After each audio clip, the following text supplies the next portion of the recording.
Marhaban ya Ramadan, tak terasa bulan suci Ramadan sudah tinggal beberapa hari lagi.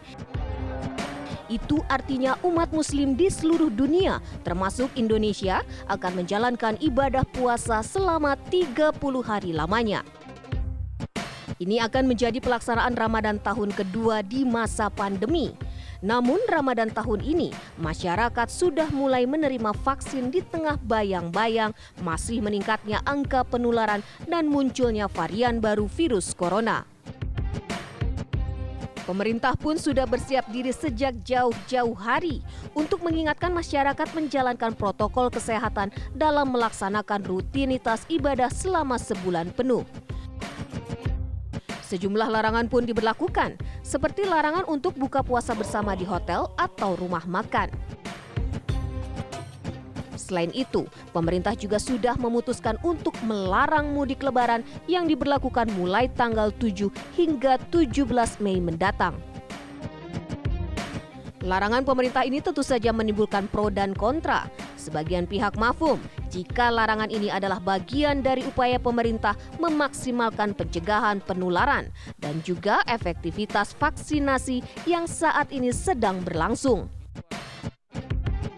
Namun tidak sedikit yang mempertanyakan mengapa mudik dan buka puasa bersama dilarang, namun sholat tarawih dan sholat Idul Fitri tetap diizinkan. Bukankah sama-sama membentuk kerumunan dan juga menimbulkan potensi penularan yang sama? Lalu apakah masyarakat akan tetap mendengarkan larangan pemerintah ini ataukah aturan yang ada akan ditabrak dengan sejumlah pembenaran? Bagaimana pemerintah mampu menegakkan aturan pelarangan agar efektif dilaksanakan?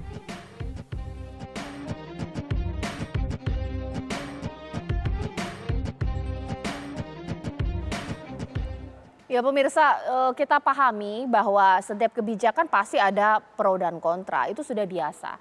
Tapi memang khusus untuk di masa pandemi seperti ini, berbagai kebijakan yang dikeluarkan oleh pemerintah, tapi masyarakat dalam hati bertanya-tanya, ini sebenarnya logikanya di mana? Misalnya contoh mengenai larangan mudik sudah tidak diperbolehkan di 2021. Kemudian Menko PMK keluar izinnya untuk sholat Idul Fitri dan juga sholat Hari Raya diizinkan. Sebenarnya saya bukan untuk bermaksud melarang umat muslim untuk melaksanakan sholat Idul Fitri atau juga sholat tarawih. Tapi berdasarkan logika kerumunan sebenarnya kan sama-sama saja berkumpul. Nah mungkin itulah pendapat dari masyarakat. Atau mungkin sejumlah daerah yang sudah mengeluarkan larangan untuk buka puasa bersama di hotel atau restoran. Contoh saja Depok dan juga di sejumlah wilayah di Jawa Tengah. Ini kenapa? Apa bedanya dengan makan malam? Logika seperti itu mungkin diadopsi juga untuk DKI Jakarta.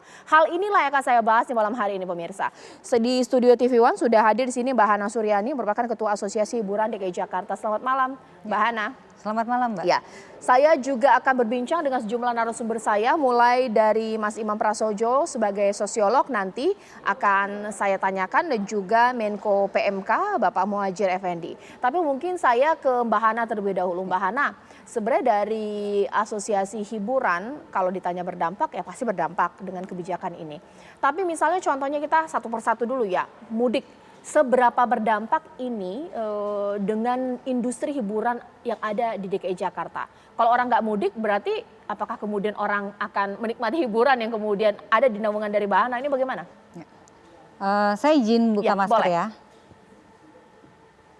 Oke. Saya paham kebijakan pemerintah ya untuk masalah ini. Masing-masing pemerintah mengeluarkan kewajibannya untuk menjaga situasi pandemi ini, kita paham. Tapi menurut saya berarti kalau saya lihat di sini berarti dengan kebijakan ini berarti pemerintah masih kaku, belum move on. Kenapa? Karena berarti tidak mengobservasi penghuni yang ada di Jakarta. Kalau kita lihat ya di Jakarta ini bisnis aja 25% masih dibatasi kapasitasnya. Artinya, dan kita juga tahu bahwa penghuni di Jakarta ini banyak sekali pekerja-pekerjanya dari luar daerah. Dan di masa pandemi ini ada berapa banyak berapa juta orang yang sedang tidak kerja, yang sekarang juga masih ketahan di daerah. Ini saya mau bilang bahwa ditambah lagi anak-anak kami ini, anak-anak sekolah masih online. Di sini artinya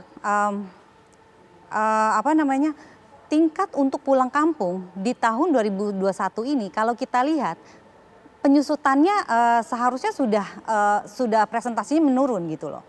Kayak begitu. Karena satu di Jakarta juga belum maksimal, belum 100%. Iya. Seperti itu.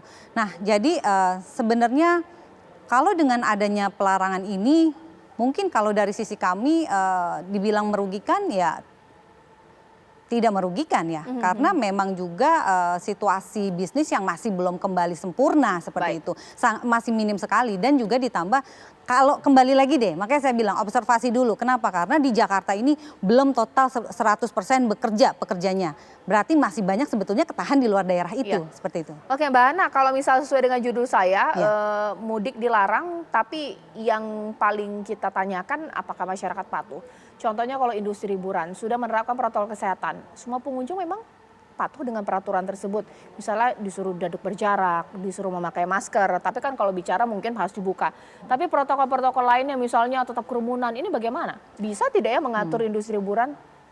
Jadi kembali semua kepada ketaatan masing-masing pihak, itu yang selalu saya gaungkan. Jadi saya nggak akan bilang, saya akan bilang gini, kayak sekarang contoh, industri hiburan, saya tidak menyuarakan semua industri hiburan. Saya akan menyuarakan siapa pengusaha yang memang betul-betul patut dan siap melaksanakan komitmennya untuk protokol. Jadi kalaupun nanti nih sekarang ada 107 usaha hiburan yang secara protokol mereka lemah dan ditolak oleh Dinas Pariwisata. Di sini justru saya senang sekali.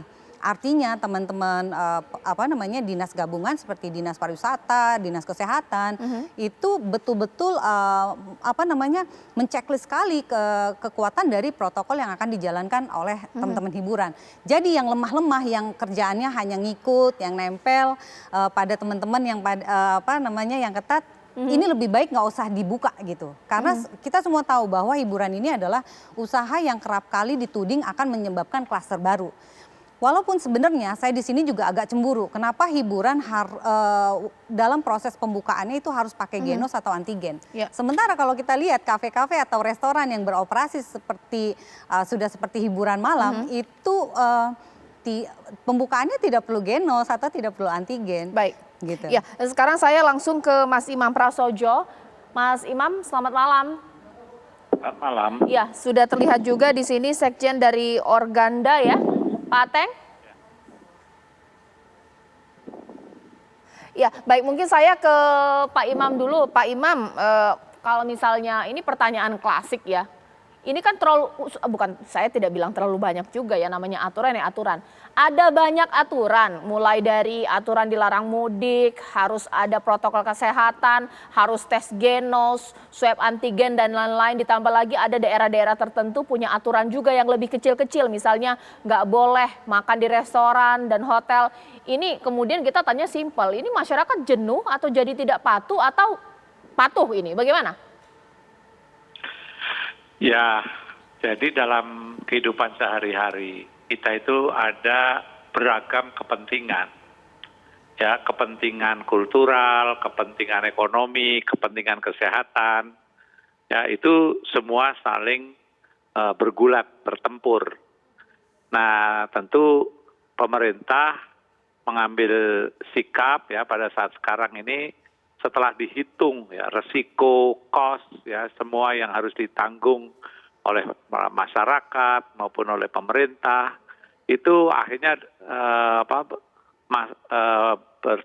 berakhir pada satu kesimpulan. Kesimpulannya adalah bahwa kita tetap harus memperketat ya di dalam protokol kesehatan dan bahkan secara lebih drastis adalah kita untuk menghindari klaster, apalagi ini kita sedang dalam posisi yang sebetulnya membaik dengan adanya vaksin, ya itu jangan sampai terus kemudian menjadi upaya yang begitu sulit ini, ya itu terus kemudian hilang percuma.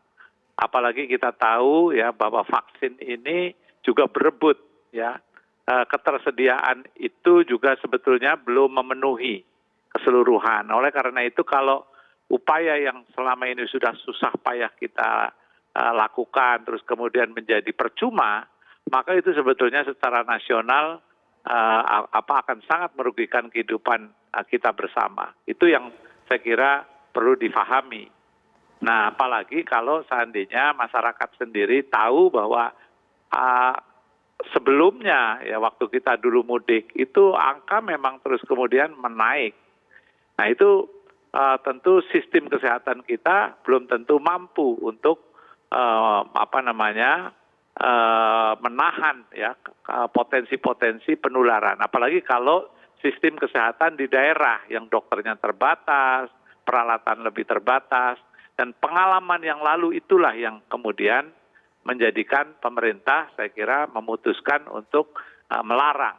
Nah, bahwa masyarakat ya terutama masyarakat umum ada kepentingan kultural, kepentingan keluarga ya, itu bisa difahami, tetapi saya kira diatur, jangan terus kemudian dalam waktu yang bersamaan itu datang ya, berkerumun, menggerombol ya pada saat pulang. Baik, kemudian saya ternyata sudah tersambung langsung dengan Ketua Umum Organda, Mas Ardianto Djoko Sutono. Selamat malam, Mas Ardianto.